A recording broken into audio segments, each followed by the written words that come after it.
Bismillahirrahmanirrahim. Assalamualaikum warahmatullahi wabarakatuh. Waalaikumsalam warahmatullahi wabarakatuh. Oke, Alhamdulillah di pagi hari ini kita masuk ke pertemuan minggu ke-11 ya. Berarti tinggal 4 pertemuan lagi. UAS-nya itu nanti di pertemuan ke-16 ya. Untuk UAS-nya nanti proyeknya adalah mengimplementasikan nih, materi yang sudah didapatkan kriptografi. Terus kalau bisa dibuat, bukan kalau bisa sih harus membuat jurnal penelitian. Jadi nanti silakan. Kemarin saya sudah bilang untuk membuat kelompok ya, maksimal 3. Saya revisi untuk kelompoknya itu nanti maksimal 4 orang aja. Maksimal 4 orang, boleh 3, boleh 2, boleh 1, tapi maksimal 4 orang ya untuk UAS-nya. Kemudian harus mengimplementasikan kriptografi di studi di sebuah objek ya, studi kasus ya, tempat boleh UMKM ataupun tempat usaha apapun itu. Kalau bisa ada nama tempatnya muncul di judul studi kasusnya gitu ya. Jadi mengimplementasikan sebuah sistem terus implementasikan kriptografinya. Terus tempatnya apa? UMKM apapun itu ya dalam bentuk usaha apapun. Boleh usaha rumahan, produk apa gitu ya. Jadi saran saya dari sekarang masing-masing silakan membentuk kelompok terus mencari objek penelitiannya dulu. Tempatnya di mana, baru nanti dipikirkan sistem yang mau dibuat dan diimplementasikan kriptografinya itu apa. Nanti saya akan bikin form untuk pengumpulan nama kelompok dan proyeknya apa, tempat objek penelitiannya dulu. Untuk judul dan ininya, kalau bisa nanti harus ada implementasi kriptografi modern ya. Hari ini saya akan bahas setelah sebelumnya materi yang saya sampaikan adalah kriptografi klasik ya. Kriptografi klasik yang berbasis abjad, ABCD. Hari ini saya akan bahas kriptografi modern, yaitu Data Encryption Standard DES. Sebelum saya masuk ke materi yang baru, saya bahas dulu tugas yang kemarin. Saya cek beberapa sudah ada yang benar.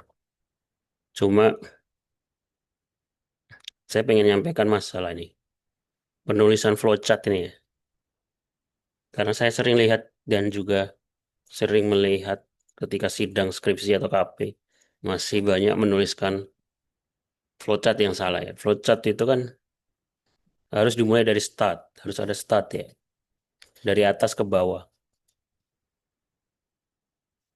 Ini udah benar start dari atas ke bawah. N,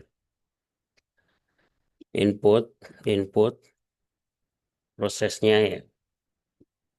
Kesalahannya adalah nah, ini. Kalau pembuatan flowchart nggak cukup 1 halaman, bukan berarti harus naik ke atas gini ya. Ada simbol penghubung ya. Saya kira ada simbol penghubung lingkaran ya. 1 dan ini harusnya 2. Nggak boleh naik seperti ini. Bisa dipahami ya. Kalau kalian cari di Google ya, simbol penghubung.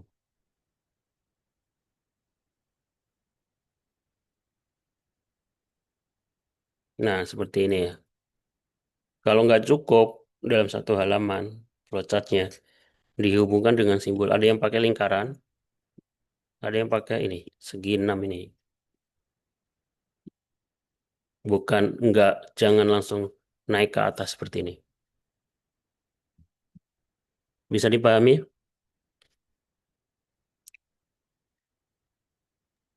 Bisa, Pak. Ya, dimasukkan buat yang lain ya.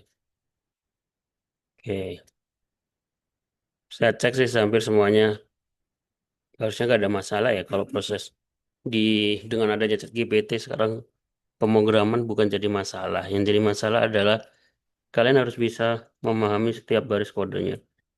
Set- Setiap baris ya, setiap teks yang kalian tulis di program itu harus paham. Coba saya mau. Robertus ada Robertus.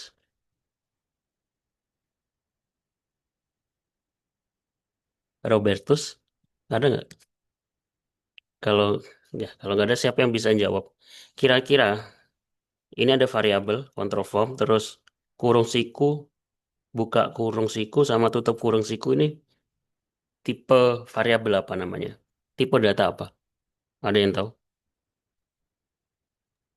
Array. Array.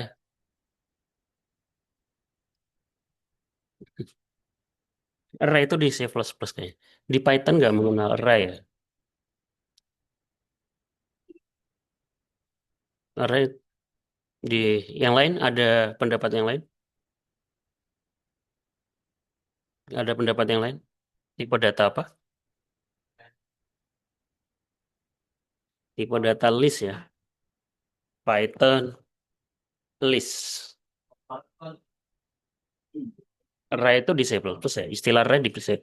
Ya mungkin tipenya sama. Tapi kalau kita nyebutnya list ya di Python.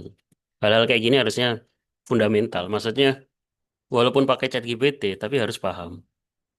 Karena kalau nggak paham ya hanya sekedar bisa aja, tapi nggak bisa memperbaiki dan nggak bisa menjelaskan. Kalau yang atas ini kemarin saya sudah bilang ya, ini namanya dictionary. Dictionary ini kayak JSON kalau dalam JavaScript ya. Ada key and value. Key and value. Nah, macam-macam tipe data ini harus dipahami. Supaya apa? Supaya kalian bisa paham di dalam ini ada pen. Pen ini gunanya apa gitu ya. Seperti saran saya seperti itu kalau pengen lebih bisa memahami bahasa pemrograman dengan baik. Oke, yang belum mengumpulkan silakan dikumpulkan ya. Masih ada waktu 9 menit udah tutup. Nggak bisa lagi ya.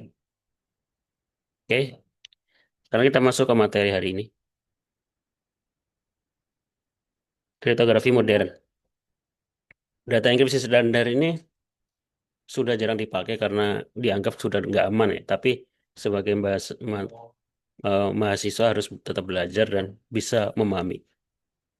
Pertama-tama saya share dulu judul beberapa penelitian sebagai referensi ya. Jadi untuk mencari judul skripsi itu harus ada referensi jurnal penelitian yang terlebih dahulu. Dan kalau bisa dilihat tahunnya. Ini kan 2025 ya. Berarti tahun ini.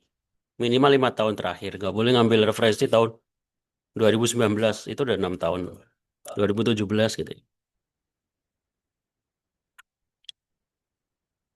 Dan kalau bisa nanti saran saya ada, kalau bisa sih, pakai dua enkripsi. Nanti saya kasih syarat ya. Mungkin syaratnya itu minimal dua enkripsi. Kalau pengen memakai kriptografi klasik boleh, tapi harus dua. Jadi dua kali kriptografi klasik. Dua kriptografi digabungkan ya. Kalau pengen pakai kriptografi modern boleh satu aja. Kalau ini penggabungan klasik dan modern ya. Implementasi kriptografi super enkripsi Vigener Zipper. Jadi dia di-encrypt dulu dengan Vigener Zipper, kemudian di-encrypt lagi dengan data enkripsi standar DES pada pengamanan data rekam medis pasien rumah sakit. Nah, ini kan namanya objek penelitiannya ya. Rumah sakitnya apa nanti disebutkan. Jadi saran saya setelah mendapatkan kelompok, cari objek penelitiannya dulu. Saran saya UMKM, UMKM aja yang pel- usaha apa gitu ya. Ada namanya, ada alamatnya gitu ya. Bisa dijadikan studi kasus. Supaya apa? Itu karena bentuk bagian dari Tridharma kampus ya, apa pengabdian kepada masyarakat gitu ya. Pengenalan tentang keamanan data, kalian bisa ngasih apa namanya sosialisasi dan lain sebagainya. Nggak cuma ngasih aplikasi, cuma pengetahuan tentang keamanan data seperti itu. BTW ini kampus ITAT ini kampus S1 saya dulu di Surabaya. Kalau kita buka jurnalnya,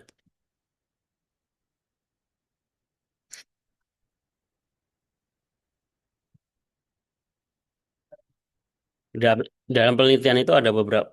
Nah, keuntungannya penelitian dari laporan skripsi apa? Kalau penelitian itu kita nggak harus menjelaskan semuanya ya. Nggak seperti ya skripsi kan detail banyak sampai minimal 35 halaman, 40 halaman ya. Kalau penelitian itu kan cuma 8 halaman, jadi nggak semuanya harus ditampilkan. Komponen utamanya ada beberapa hal ya, cuma yang pertama pasti abstrak. Kemudian pendahuluan. Pendahuluan juga nggak terlalu banyak. Pendahuluan ya termasuk menjelaskan latar belakang, referensi, gitu ya. Terus metode yang digunakan, dijelaskan algoritma Fijner-Zipper, udah kita bahas. Terus algoritma data encryption kita bahas hari ini. Terus analisa dan perancangan, flowchartnya, langsung ke hasil dan pembahasan.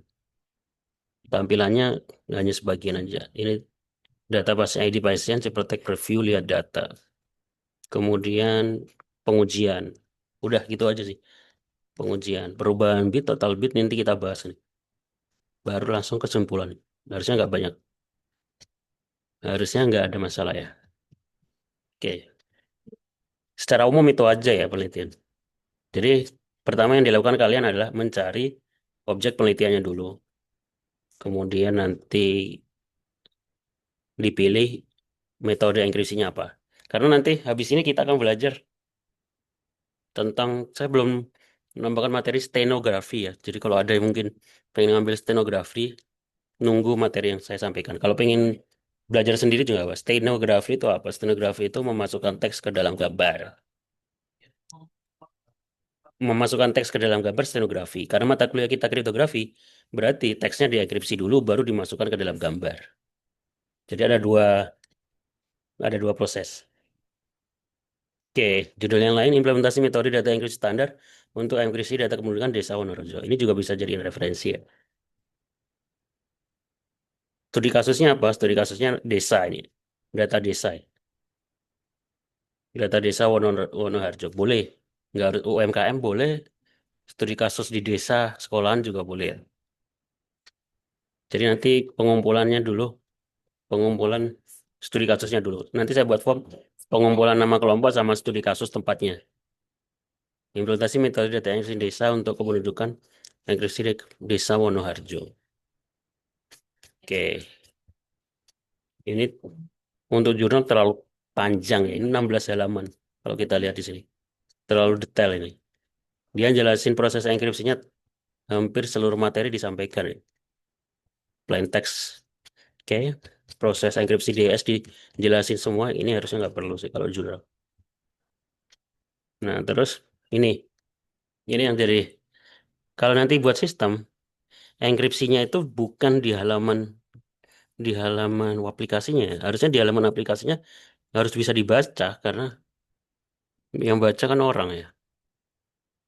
Yang dienkripsinya itu di database-nya aja. Jadi di database proses enkripsi, ketika pengen nampilkan, ini di dekripsi dulu ya. Kalau seperti ini, ya gimana? Sebenarnya ada yang mau ngedit namanya Budi gitu ya. Budi, Budi pakai Y gitu ya, bukan pakai I. Lagi mana ngeceknya kalau seperti ini ya. Jadi karena di semester sebelumnya juga ada yang buat seperti ini. Jadi enkripsinya ditampilkan dalam bentuk ciphertext gitu ya.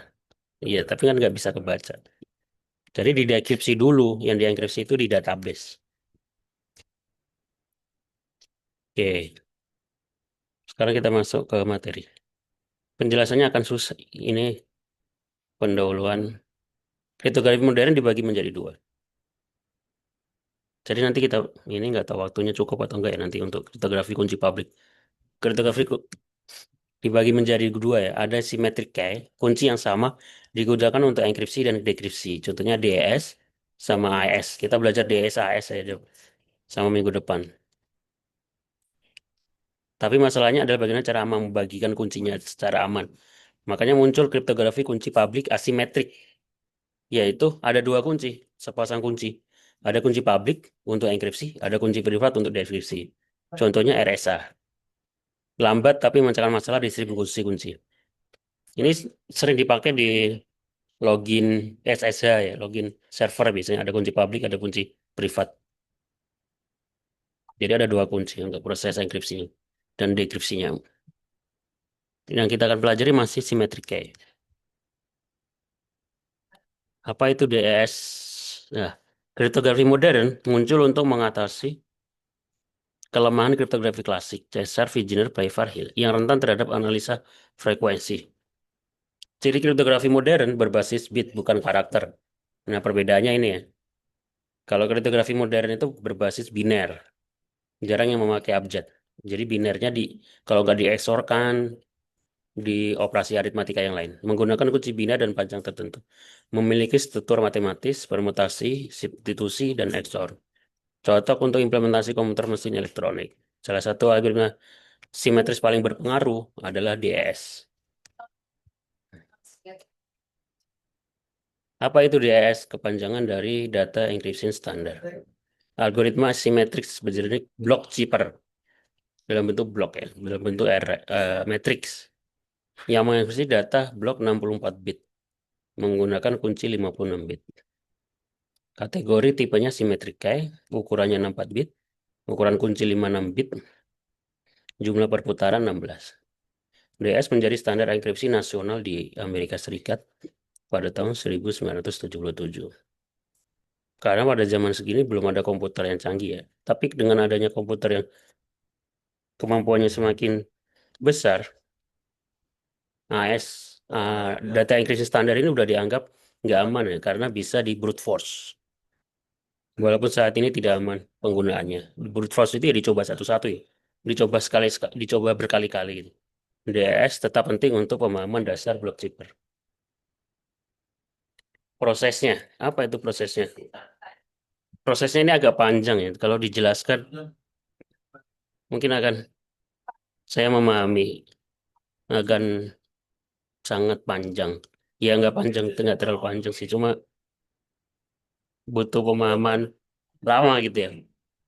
Langkah pertama adalah input 64 plain text sama 64 kunci yang efektif 56 bit. Permutasi awal, initial permutation istilahnya. Blok 64 plain text diacak berdasarkan tabel permutasi. Jadi ada tabel permutasi, tabel kunci bawaan. Bentuknya seperti ini. Ini cara bacanya gimana? Ini posisi ya sebenarnya. Tujuannya murni untuk mengacaukan bit, tidak menanggah keamanan. Ini adalah sisa era hardware saat DS dirancang. Jadi ini kuncinya. Kuncinya itu maksudnya gimana ya? Plain text itu dalam bentuk biner. Binernya itu nanti dijadiin satu, kemudian menjadi 64 bit. Nah, ini lokasi nomor 57, posisi biner 57 dipindah ke sini. Dan seterusnya. Ada proses 16 putaran. Kemudian baru dibagi dua. Sebelah kanan dan sebelah kiri. Dan selanjutnya ada proses ini. Nah, di sini, kalau pengen memahami prosesnya yang lebih mudah, ini teorinya dituliskan dalam bentuk kata-kata, proses XOR dan lain sebagainya. Ini bentuk flowchartnya. Kalau bentuk flowchart sederhananya seperti ini ya, block plain text, initial permutation, encipering istilahnya 16 kali, email processing, inverse, baru block zipper. Di dalamnya prosesnya ini, algoritma yang berisi DS. Perhitungan manualnya saya sudah ambil cari di ada yang jelasin di YouTube ya. Kalian bisa pahami dari sini. Kalau ditulis dalam bentuk sebuah perhitungan Excel, memang agak sangat panjang. Penjelasannya kalian bisa dengarkan di sini. Jadi pertama ini plain text-nya hard disk desimal. Hard disk terus kayaknya ini 12, 15, 18 ya. Hexadesimal. Kalau kayaknya abjad ya, nanti dibuat biner atau hexadesimal, langsung dibinirkan juga boleh. Jadi yang pertama adalah plain text sama kayaknya itu harus dibinirkan dulu, seperti metode one time pad kemarin.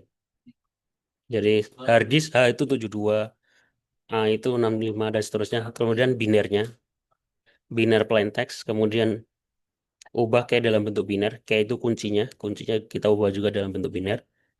Lakukan langkah kedua, itu langkah pertama ya. Langkah kedua adalah ini, inisial permutasi.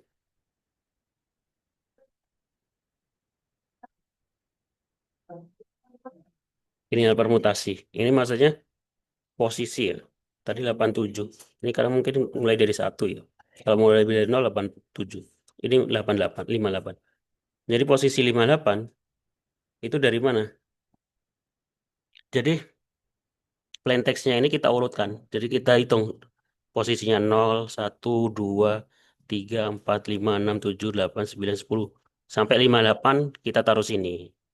Kemudian posisi 50 kita taruh sini. Posisi 42 kita taruh sini. Jadi prosesnya seperti itu. Baru kemudian dibagi dua.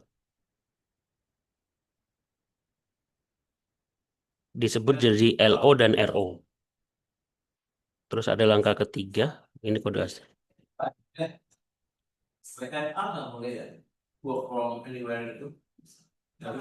Langkah ketiga ada lagi teksnya. Baru nanti proses perluan 16 hari pergeserannya ini. 16 kali putaran. Jadi langkahnya agak panjang. Kalian bisa ngikuti di sini. Ya mungkin saya akan meminta kalian buat program Python-nya secara manual ya. Nah, keuntungannya kita menggunakan Python itu adalah dengan adanya banyak library yang sudah digunakan ya. Library yang maksudnya ada orang lain yang sudah membuatkan program untuk itu, kita tinggal panggil. Hingga untuk implementasinya di Python,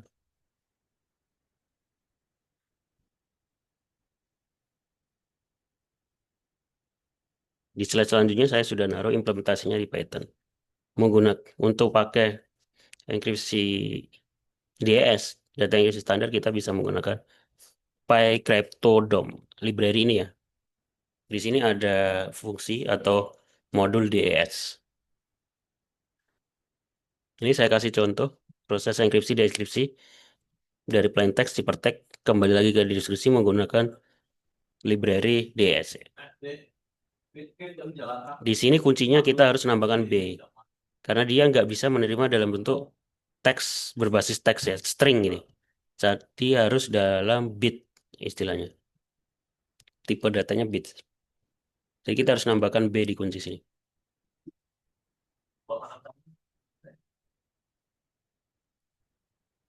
Jadi ini plain text, hello DS, hypertextnya ini, hasil deskripsinya ini. Oke, seperti itu. Ada yang ditanyakan sampai di sini?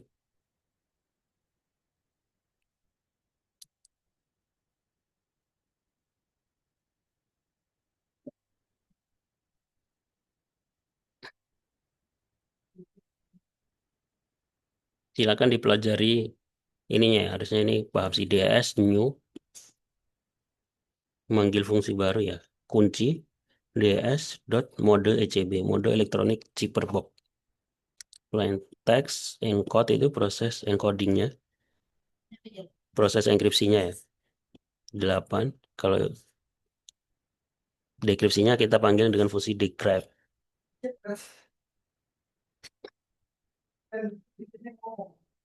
Oke, seperti itu. Oke, upgrade today. Zoom saya nggak pro ya, jadi tinggal 10 menit lagi. Oke, sampai di sini ada pertanyaan. Jadi silakan mencari kelompok ya untuk persiapan UAS-nya maksimal 4 orang sama studi kasus tempat penelitiannya. Nanti saya bikin form masing-masing isi. Terima kasih. Kalau nggak ada pertanyaan, saya cukupkan nih perkuliahan kita hari ini. Assalamualaikum warahmatullahi wabarakatuh.